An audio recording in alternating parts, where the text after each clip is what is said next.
There are two recent movements in community colleges that have called for meaningful responses. One of them is accountability, and the other is the use of data to inform decisions. While these apply campus-wide, there is a particular impact on career and technical education, or CTE, where labor market demand and employment outcomes are important considerations. We believe that efforts on the front end to collect quality data to guide our decision making makes us more efficient and saves time down the road. It enables us to continue to improve our programs as we strive to meet the goals of a more and better CTE. CTE is accountable to multiple systems that monitor outcomes that is tracked by the Student Success Scorecard, the federal Carl D. Perkins Act, the Strong Workforce Program, and the Workforce Investment Opportunity Act, or WIOA for short. Let's touch on each of these individually, starting with the most familiar of the systems, the system-wide Student Success Scorecard. The scorecard allows us to track progress in key areas for all community college students, and it also includes two CTE measures. The first reports the percentage of students who completed programs, and the other reports the median percentage change in wages for students who left the community college system without completing a program or transferring to a four-year college. This second measure helps us gauge to what extent even some coursework can impact a student's earning ability. This second group is known as Skill Builder. CTE is also accountable to the Strong Workforce Program, which the legislature passed in 2015. This is where the more better CTE goals come from.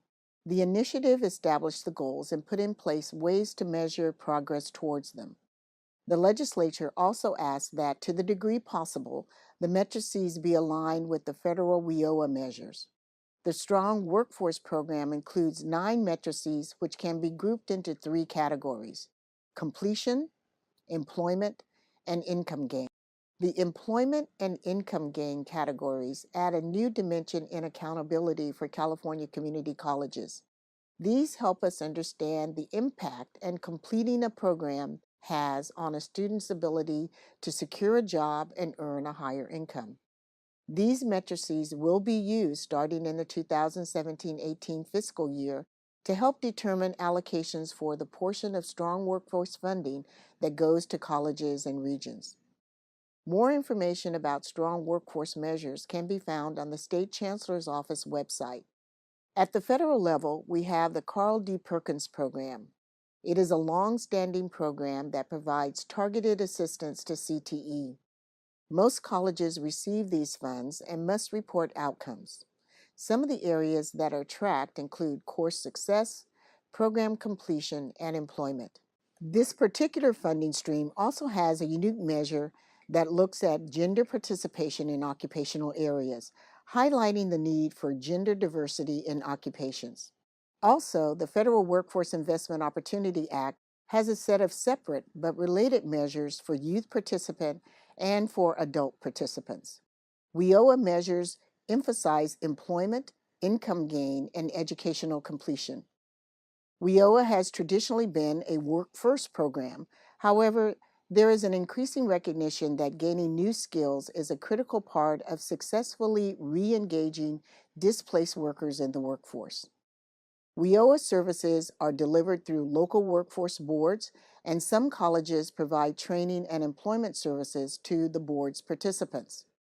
These colleges must meet WIOA accountability standards in order to receive full funding for providing contracted services.